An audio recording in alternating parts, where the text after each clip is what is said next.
नमस्कार दोस्तों, daily news India 1.0 में आपका बहुत बहुत स्वागत है।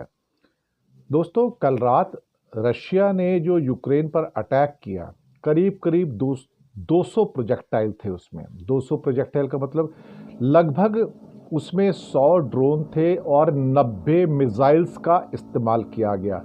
ये इस साल जो अटैक किए गए थे 2024 के अंदर, उसमें से जो सबसे बड़े अटैक थे ये उनमें से एक था। और उसका मेजर टारगेट जो था, जो एनर्जी ग्रिड थे, जो पावर ग्रिड थे, यानी कि जो पावर स्टेशन थे सारे के सारे, जहां से बिजली पैदा होती है, उसको पूरा का पूरा बुरा हाल कर देना। मकसद ये था कि पावर ग्रिड अगर ख़त्म हो जाता है, एनर्जी सप्लाईज ख़त्म हो जाती है, तो उससे वाटर सप्लाई यानी कि पानी की सप्लाई भी ख़त्म हो जाएगी।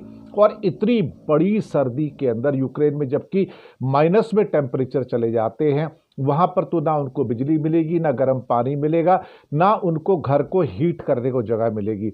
ये लगता है कि अब रशिया जो है, अब अपनी अंतिम चेतावनी देकर अंतिम रूप से अटैक कर रहा है, ताकि इस युद्ध को अब जल्दी से जल्दी समाप्त किया जा सके और वहाँ पर ज़ेलेंस्की को मजबूर किया जा सके कि वो अपने घुटनों पर आ जाए और एक किस्म से सरेंडर कर दे। जो डॉनबास का एरिया है यूक्रेन ईस्ट का, जिसमें दोनेत्स्क और लुहांस्क है, वो ऑलरेडी रूस के हाथों में जा चुका है। लेकिन कुर्स्क का जो एरिया है थोड़ा सा, जिसपे यूक्रेन ने कब्जा कर लिया था रशिया का, उसकी भी अब ज़्यादा से ज़्यादा जो एरिया है रशिया ने वापस ले लिया है। मुझे लगता है कि अब इस किस्म के जो बड़े अटैक हैं वो और ज़्यादा तीव्र गति से होंगे और इस युद्ध को आप अगले आने वाले कुछ हफ्तों में और ज़्यादा बढ़ता हुआ देखेंगे। खास तौर से ट्रंप जब 20 जनवरी को शपथ लेंगे, उससे पहले ही आपको बहुत बड़े घातक हमले रूस की ओर से होते दिखेंगे, क्योंकि ट्रंप तो चाहते हैं ये जंग रुके, लेकिन बाइडन नहीं चाहते कि इस जंग को किसी भी किस्म से रोका जाए। और उन्होंने 12,000 करोड़ का नया पैकेज, जो कि करीब करीब $1.35 बिलियन का होता है, ऑलरेडी उसको दे दिया है। और इसके साथ ही ब्रिटेन, फ्रांस और जर्मनी भी उनको हथियार दे रहे हैं।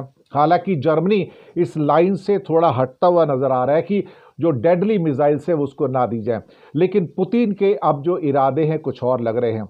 पुतिन ने कहा कि वो एक नए किस्म के जो उनके सारी की सारी जो मिसाइल्स हैं, वो उसका डबल अटैक करेगा। उस डबल अटैक का उसका कहना है कि शायद इसका जो डैमेज होगा वो एक न्यूक्लियर बॉम्ब के बराबर होगा और वो नॉर्मल बॉम्ब्स होंगे।